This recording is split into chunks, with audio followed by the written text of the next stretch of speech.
कथा सुरू करण्याआधी सर्वांना एक विनंती आहे की आपल्या चॅनलवर नवीन असाल तर लगेच आपल्या चॅनलला सबस्क्राईब करा. तनूने सकाळी लवकर उठून आवरायला घेतलं. आवरतानाही ती आर्यनचा विचार करत होती. तिला त्याच्या आधी तयार व्हायचं असल्याने ती लवकर उठली होती. ती आवरून टर्न होणार इतक्यात आर्यनने तिला गुड मॉर्निंग स्वीटहार्ट. तो तिच्या खांद्यावर हनुवटी टेकवत म्हणाला. Good morning sir. ती मान खाली घालत म्हणाली. मी आवरून येतो तोपर्यंत तू आपल्यासाठी कॉफी मागव, तो म्हणाला आणि आवरायला निघून गेला. तो गेला तसं तनूने सुटकेचा श्वास घेतला. हे असे सतत जवळ येत राहिले तर माझं कसं होणार? माझं आयुष्य माझ्या हातात राहिलंय कुठे? जे समोर येईल ते स्वीकारण्यापलीकडे दुसरं उरलंय तरी काय? ती हताश होत स्वतःशी म्हणाली. तिने दोघांसाठी कॉफी ऑर्डर केली. आर्यन बाथ घेऊन बाहेर आला तेव्हा आरशासमोर उभं राहून आवरत होता. त्याने नुकताच बाथ घेतल्यामुळे त्याच्या बॉडी वॉशचा फ्रेग्रन्स रूममध्ये दरवळत होता. ती मान खाली घालून शांत बसली होती. त्याने पटापट आवरलं तोपर्यंत कॉफी आली. दोघे कॉफी घेऊन हॉटेलमधून बाहेर पडले. रोहितने सकाळीच पूर्वा आणि सीमाला फ्लॅटवर आणून सोडलं होतं. तो अलिशान फ्लॅट पाहून दोघींचे डोळे विस्फारले. थोड्या वेळात रोहितने त्यांना लागणारं सामान आणून दिलं आणि तो निघून गेला. सीमा, पूर्वा तनूच्या वेलकमची तयारी करत होत्या. यार सीमा, किती लवलिश फ्लॅट आहे गं. यांच्या एका बेडरूममध्ये आपलं अख्खं घर बसेल. पूर्वा, हा ना, पण मला समजत नाही की सरांनी तनूसोबत लग्न का केलं. काय कारण असेल त्यामागे? सीमा, आवडली असेल गं ती त्यांना. पूर्वा, मला दुसरं काहीतरी कारण वाटतंय. होप सो तिच्यासोबत सगळं छान होईल, सीमा म्हणाली. दोघी बोलत बोलत काम आवरत होत्या. थोड्या वेळात आर्यन तनूचं फ्लाईट मुंबईत लँड झालं. रोहित त्यांना न्यायला आला होता. All okay? आर्यनने विचारलं. येस आर्यन. आर्यन, घरी तुझी फॅमिली आली. I know. मला फोन येऊन गेला. हिला फ्लॅटवर सोडून तिकडे जातो, आर्यन गाडीत बसत म्हणाला. तनूही त्याच्यासोबत गाडीत बसली. ते फ्लॅटवर जायला निघाले. गाडीमध्ये रोहित आणि आर्यन कामाबद्दल बोलत होते. सोबत घरचाही विषय चालू होता. तनू शांत बसून त्यांचं बोलणं ऐकत होती. एकंदरीत त्याच्या घरचे सरळ नाहीत याचा तिला अंदाज आला होता. थोड्या वेळात एक अलिशान अपार्टमेंटमध्ये पोहोचले. तनू आणि आर्यन गाडीतून खाली उतरले. ते लिफ्टने वर जाऊ लागले. इकडे सीमा आणि पूर्वाने सगळी तयारी केली होती. डोअर बेल वाजली तसं सीमाने जाऊन दरवाजा उघडला. 1 मिनिट सर. सीमा पटकन आत गेली आणि माप घेऊन आली. तिने ते दारात ठेवलं. एवढ्यात पूर्वा औक्षण करायला आली. तिने आर्यन आणि तनूला ओवाळलं. तनू, माप ओलांडून आत ये, पूर्वा म्हणाली. हं. तनूच्या चेहऱ्यावर किंचित हसू पसरलं. आर्यनला त्या दोघींचं कौतुक वाटत होतं. तेवढ्यातल्या तेवढ्यात यांनी तिच्याकडून ही रसम करून घेतली होती. तनूने माप ओलांडलं आणि आत आली. आर्यनही तिच्यासोबत आत आला. सर, तुम्ही दोघे बसा, मी कॉफी घेऊन आले. पूर्वा आत गेली. तिच्या मागे सीमाही आत गेली. रोहितला कॉल आला तसं तो बाहेर निघून गेला. त्या आलिशान सोफ्यावर तनू ऑकवर्ड होऊन बसली होती. हा आलिशान फ्लॅट पाहून तिचा ऊर दडपला होता. तिला असं बावरलेलं पाहून आर्यन तिच्या शेजारी येऊन बसला. Any problem? तनू, तू अशी अकडून का बसलेस? काही नाही सर. ते एवढं घाबरायची गरज नाही. हा आपलाच फ्लॅट आहे. आजपासून इथेच राहणार आहेस तू. मी राशीला फ्लॅटवर बोलवतो, तू तिच्यासोबत जा आणि तुला लागणारं सगळं सामान घेऊन ये. राशी तुला हेल्प करेल, पण माझ्याकडे आहे सगळं. मी रूमवरून आणते सगळं. गरज नाहीये त्याची. तू आता मिसेस आर्यन आहेस हे लक्षात ठेव. तू तसंच राहिलं पाहिजेस. तसेच कपडे वेअर केले पाहिजेस, आर्यन थोडं आवाज चढवत म्हणाला. ती मान खाली घालत म्हणाली. दोघे बोलत असताना पूर्वा कॉफी घेऊन आली. दोघांनी कॉफी घेतली. आर्यनने तिला खुणावलं तसं ती त्याच्या मागे जाऊ लागली. आजपासून ही आपली रूम आहे. तू इथेच झोपायचं. एकटीच. ती पटकन बोलून गेली. मी येईल ना, तो तिला पटकन म्हणाला.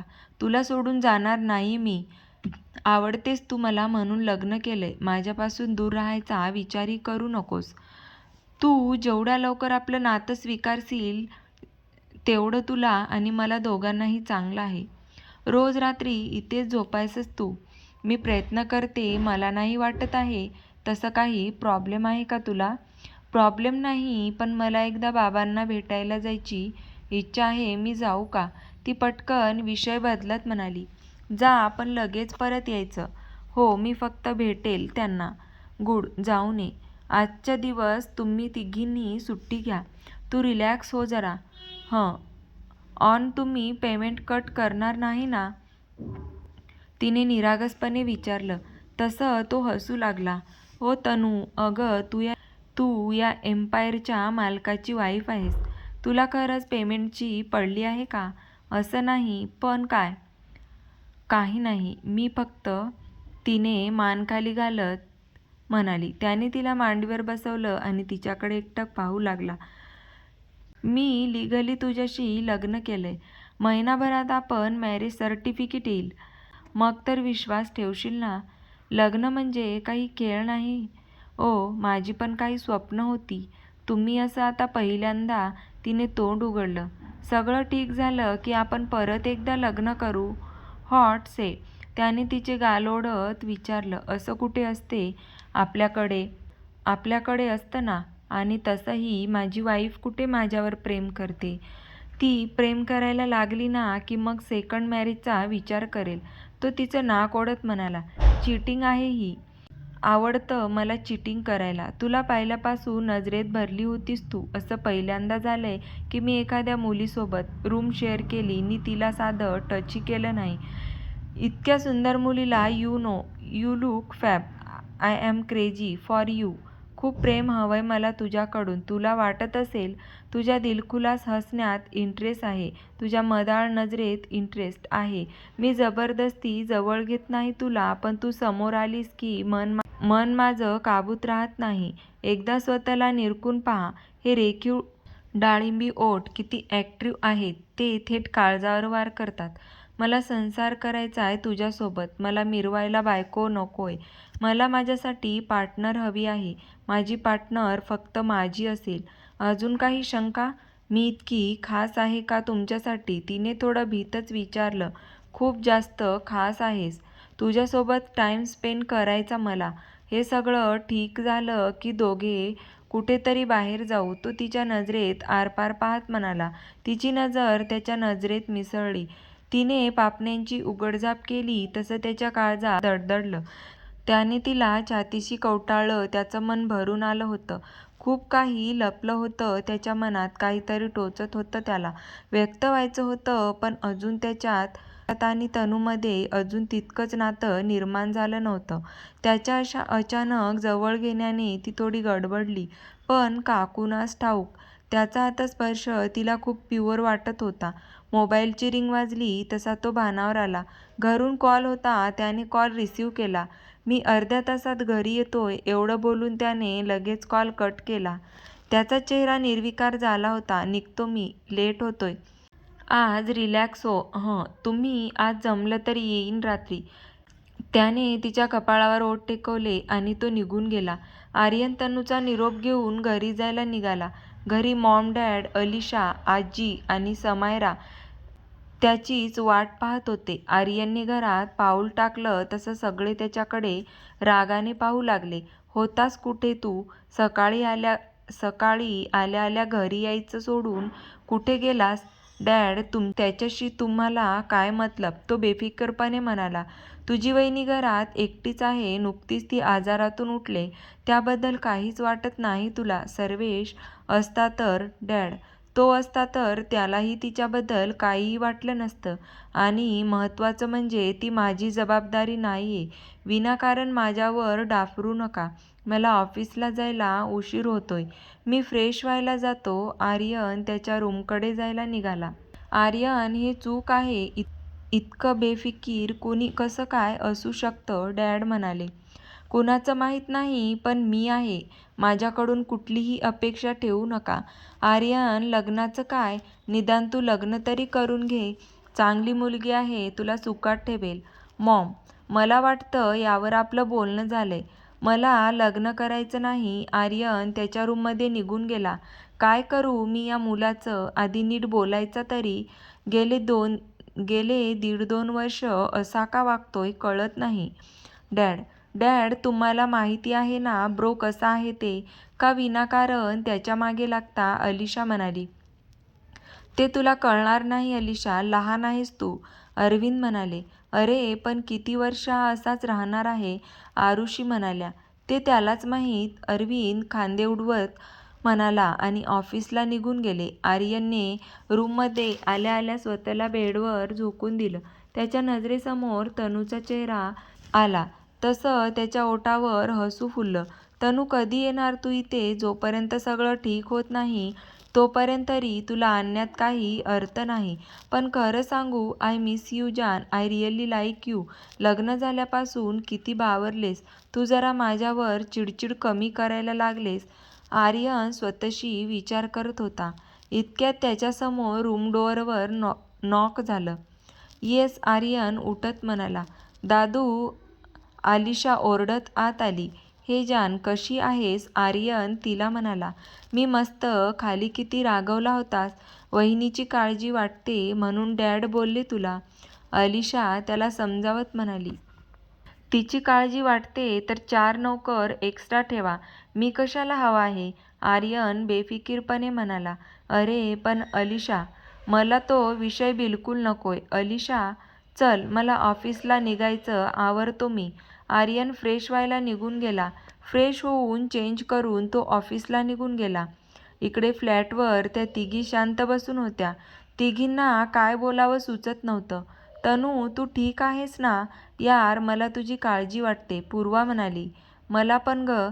तनू, सरांनी तुझ्यासोबत काही उलटसुलट तर? आय मीन, हे लग्न वगैरे असं अचानक कसं काय? सीमा, मलाही माहीत नाही ग. त्यांच्या शैतानी डोक्यात लग्नाचा विचार आलाच कसा? मला त्याचं वागणं कळत नाही. कधीकधी एकदम सॉफ्ट वागतात तर कधीकधी चिडतात. माणसाने नक्की काय करायचं आणि कसं वागायचं? तनू नखं कुरतडत म्हणाली. मग आता आय मीन तुमचं लग्न? सीमा, मलाच माहीत नाही काय असेल माझं भविष्य. असा प्रश्न पडलाय मला. तनू हताश स्वरात म्हणाली. जाऊ दे आता, विचार करण्यात तसाही अर्थ नाही. मला वाटत आहे, पूर्वा म्हणाली. मलाही. तनू सॅड होत म्हणाली. पण डोक्यातून काही फ्युचरचा विचार जातच नव्हता. अस्वस्थ झाली होती ती. ती विचार करून एवढी क्षिणली होती की बसल्या जागी झोपून गेली. दुपारी पूर्वाने थोडंफार जेवण बनवलं. तिघी जेवून आपापल्या रूममध्ये निघून गेल्या. तनूची सेपरेट रूम होती तर पूर्वा, सीमा एकाच रूममध्ये थांबणार होत्या. रात्रीचे 9 वाजून गेले तरी आर्यन ऑफिसमध्ये काम करत होता. घरी जायची तर बिलकुल इच्छा नव्हती. परत तेच ते बोलणं आणि तीच कटकट. त्याने अलिशाला कॉल करून येणार नसल्याचं कळवलं आणि आवरत घेतलं. मॉम, ब्रो घरी येणार नाहीये, अलिशा खाली येत म्हणाली. घरी येणार नाही म्हणजे? तुझ्या ब्रोला घराची ॲलर्जी झाली का? का असं वागतो हा मुलगा? आरुषी म्हणाल्या. मॉम, तुम्ही जर तो घरात आल्यावर त्याच्या मागे कटकटी करणं थांबवलं तर तो नक्कीच येईल. कम ऑन मॉम, तुम्ही सारखं सारखं त्याला लग्नावरून टॉर्चर करू नका. त्याला हवं असेल तर तो लग्न करेल, अलिशा म्हणाली. आता तूही शिकवणार आहेस का आम्हाला? एक सर्व्हेश सोडल्यास कुणालाच आमची काळजी नव्हती. मॉम डोळ्यात पाणी आणत म्हणाल्या. मॉम, तो होईल बरा, डोंट वरी. सर्वेशचं नाव ऐकून अलिशालाही कसंसं वाटलं. तिने मॉमला बाय केलं आणि घराबाहेर पडली. आर्यनची कार त्या आलिशान अपार्टमेंटमधून आत घुसली. आर्यनने गाडी पार्क केली आणि तो आत निघून गेला. तो आला तेव्हा त्या तिघी जेवायला बसत होत्या. तनू, मला भूक लागली, मी फ्रेश होऊन येतो, तोपर्यंत वाढून ठेव. आर्यन एकदम नॉर्मली म्हणाला. अहो पण तनू, काय बोलावं काही सुचत नव्हतं. काही प्रॉब्लेम आहे का? त्याने बुवई उंचावत विचारलं. नाही म्हणजे ते आम्ही साधं जेवण बनवलंय. तुम्हाला सवय नसेल ना, तनू कसंबसं म्हणाली. चालेल मला, मी आलोच. आर्यन फ्रेश व्हायला निघून गेला. तो गेला तसं पूर्वा सीमा तनू एकमेकींकडे पाहू लागल्या. तनूच्या चेहऱ्यावर टेन्शन पसरलं होतं. तनू आता काय करायचं? ही मटरची उसळ, आमटी, भात, पोळी हे असं खातील का? ते पूर्वा टेन्शनमध्ये येत म्हणाली. मला पण तेच टेन्शन आलंय, तनू म्हणाली. आता पूर्वा बघू कसं काय. तनू आर्यन चेंज करून डायनिंग हॉलला आला. तिघींच्या चेहऱ्यावर 12 वाजले होते. Girls any problem? तो तनूच्या शेजारी बसत म्हणाला. सर, ते सीमाला काय बोलावं सुचेना. भूक लागली आहे, जेवण सर्व करते ना? आर्यन तिच्याकडे पाहत म्हणाला. हां. तनूने त्याला वाढायला सुरुवात केली. चेहऱ्यावरील टेन्शन काही केल्या कमी होत नव्हतं. त्याने पोळी भाजीचा घास तोंडात टाकला. ती आशेने त्याच्याकडे पाहत होती. तुम्ही अशा का पाहत बसलाय? डिनर स्टार्ट करा. सब्जी ऑसम बनले. कुणी बनवली? आर्यन म्हणाला.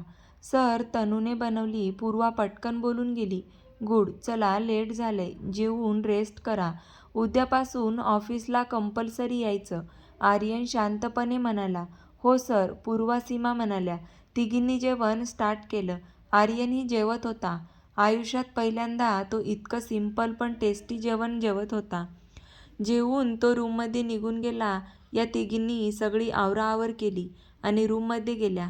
तनू रूममध्ये आली तेव्हा आर्यन लॅपटॉपवर काम करत होता. तिने पटकन चेंज केलं आणि समोर सोफ्यावर जाऊन बसली. आर्यनने तिला हाक मारली. हां सर, कम. त्याने शेजारी बसायला बोलवलं. तशी घाबरत त्याच्याजवळ गेली. काय? ती सावरत बसत म्हणाली. उद्यापासून तुम्हाला ऑफिसमध्ये न्यायला आणि घरी सोडायला गाडी येईल. आर्यन, सर, आम्ही बसने जाऊ. मला सवय आहे बसची. तर कसा वाटला तुम्हाला आजच्या कथेचा हा भाग? आवडला असेल तर व्हिडिओला लाईक, शेअर आणि सबस्क्राईब नक्की करा. पुढचा भाग आपण लवकरच पाहणार आहोत. धन्यवाद.